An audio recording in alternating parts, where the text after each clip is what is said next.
তো গাইস এখন আমি আছি ভবানীপুর পদ্মপুকুর আর আমি অফিসে যাচ্ছিলাম। এই সামনেই আমাদের অফিস। আর আজকে রামনবমী, আমি কোনো ধর্মকে টার্গেট করে এই ভিডিওটা বানাতে চাই না। আমি একজন সাধারণ কন্টেন্ট ক্রিয়েটার হিসাবে কিছু অসহায় গরিব মানুষের জীবন কাহিনী তুলে ধরতে চাই, যারা নিজের জীবনের ঝুঁকি নিয়ে এই কাজ করে যাচ্ছেন। রামনবমী অর্থাৎ যে কোনো উৎসবই আনন্দের। এই আনন্দের মাঝে অসহায় মানুষের কষ্টগুলো হারিয়ে না যায়, সেটাই আজকে আমি তুলে ধরতে চাই। কোনো ধর্ম কি আমাদের শেখায় যে কোনো ধর্মীয় উৎসবে অসহায় গরিব মানুষের কষ্টগুলিকে টাকার বিনিময়ে কিনে নিতে?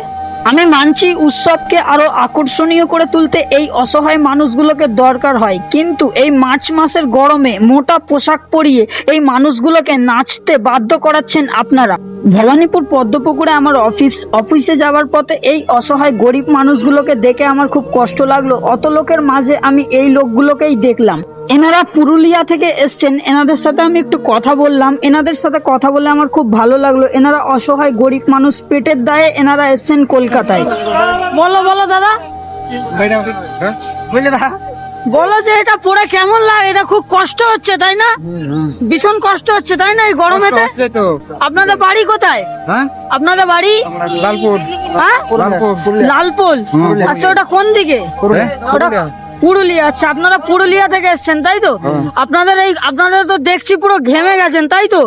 আপনারা এইগুলো করছেন শুধুমাত্র টাকার জন্য করছেন। আপনাদের কষ্টটা আমি বুঝতে পারছি, ঠিক আছে, কিন্তু এই গরমেতে এই আপনারা এক্ষুনি নাচছিলেন, আমি দেখলাম, ভীষণ কষ্ট লাগলো আপনাদের দেখে। তাই জন্য আপনাদের এইটাই আমি একটা ভিডিও করলাম যে মানুষ টাকার জন্য কিনা করতে পারে। এই যে আপনারা এটা দেখতে পাচ্ছেন, এইগুলো পরেই এই দাদাগুলো এখানে নাচছিল।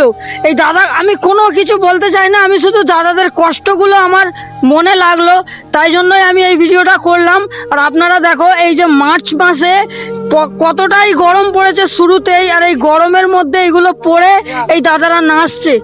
আর আপনারা এই দাদাদের একটু দেখে নিন, দাদাদের একটু কমেন্ট করে সাপোর্ট করুন। দাদারা অনেক কষ্ট করছে এই গরমেতে, দাদারা রীতিমতো ঘেমে গেছে, আপনারা হয়তো দেখতে পাচ্ছেন। তো বন্ধুরা, ফাইনালি আমি অফিসে পৌঁছে গেছি। আর ওই মানুষগুলোকে দেখে আমার খুব কষ্ট লাগলো। আর ওনারা পুরুলিয়া থেকে এসছেন শুধুমাত্র নিজের পরিবারের পেট চালাবার জন্য। আর আমি এই ভিডিওটা কোনো ধর্মকে টার্গেট করে একদমই বানাইনি।